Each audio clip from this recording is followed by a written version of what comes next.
Maybe you aren't being beaten.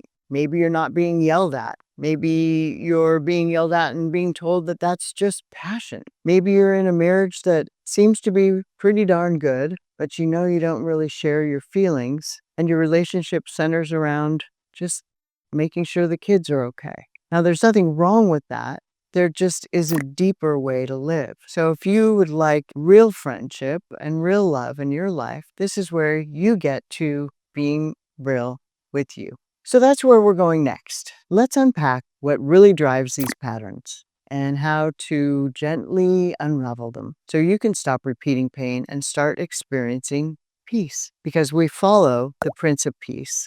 One of my mentors, a young youth pastor, used to say to me when I'd go to him and ask about a decision that was on the table for me to make, and he would always say, "Britt, if there's peace in it, God's in it. No peace, no God." So I would ask you where you find peace in your world and encourage you to gravitate towards those people and places that bring peace to your soul.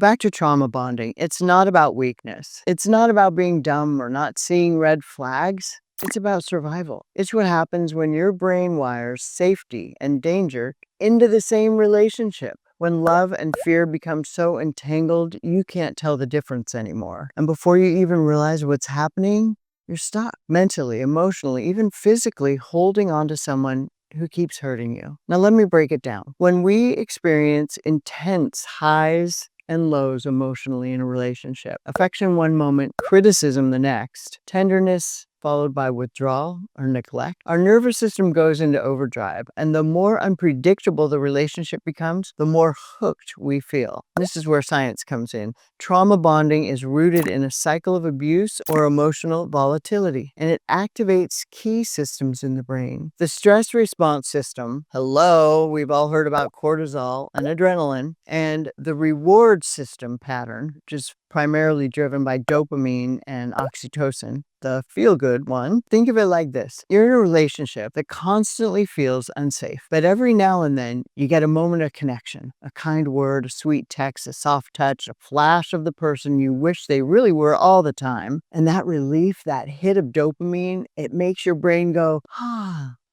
this is what I've been waiting for, right? It's the same mechanism that fuels gambling addiction. Unpredictable rewards are more addictive than consistent ones. You never know when love is coming, so you stay, hoping, waiting, craving, thinking, oh, I know they're capable of it. I remember that day back then when he remembered my birthday, asked what I needed, which was a rarity. And now when love feels rare, inconsistent, or conditional, your body starts working harder to earn it. That's not love. That's trauma bonding. Dr. Patrick Carnes, who coined the term trauma bonding, describes trauma bonds as the misuse of fear, excitement, sexual feelings, and sexual physiology to entangle one person to another. But it doesn't just happen in extreme abuse cases either. It can happen in any relationship where manipulation or control or even emotional neglect are present, especially if those moments are paired with intermittent affection. Now, here's a real life example. I worked with a client,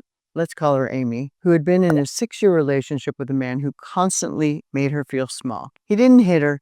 He didn't scream at her, but he would withhold affection for days. And if she brought up her needs, it would be a few more days without affection. He'd disappear emotionally, and then a few days later, he'd show up with flowers. And she said to me, it's like every time I want to leave, it's like he somehow knows it, and he does just enough to pull me back in. And then I feel nuts for falling for it. That's not crazy. That's conditioning.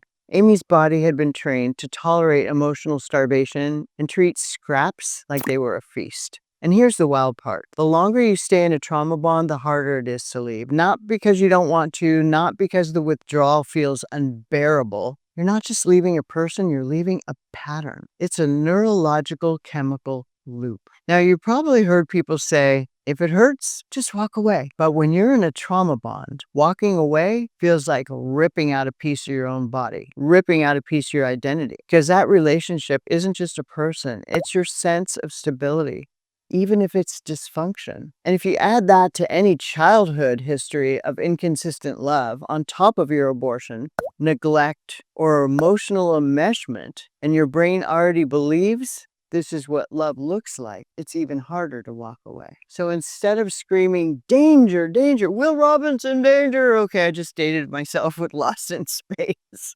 But instead of your brain screaming danger to help you, it whispers home, back to the identity that believes if you ended a pregnancy, you don't deserve love yourself. Now, scripture gives us a completely different picture of love. And one of my favorites, 1 Corinthians 13, says, love is patient, kind, not easily angered. It does not dishonor, it protects, it preserves, and it rejoices in truth. And none of that sounds like walking on eggshells, which was my life. None of that sounds like emotional manipulation, which was my life.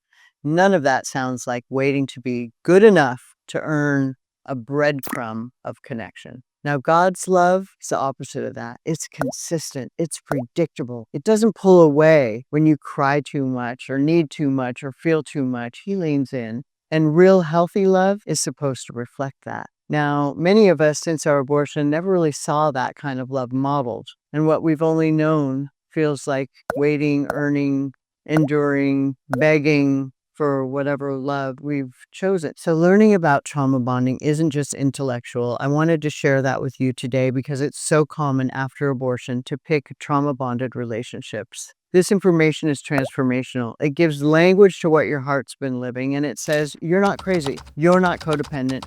You're not broken. You're bonded, and bonding can be undone. The science shows that when you begin practicing self-awareness and engaging in safe, healthy connections, interrupting those reward-punishment cycles, your brain can rewire. You can learn what real safety feels like. But it starts with naming it. It starts with saying, that wasn't love. That was a pattern. And then asking yourself, where did I learn that love was supposed to feel like this? Well, we'll talk about that next. And I hope you enjoyed this video. I'm so grateful you're here and hope that you join our community of fabulous, amazing, safe women. So I would love it if you would share your heart in the comments, and I'll do my best to respond. And in case no one told you today, remember, you're beloved.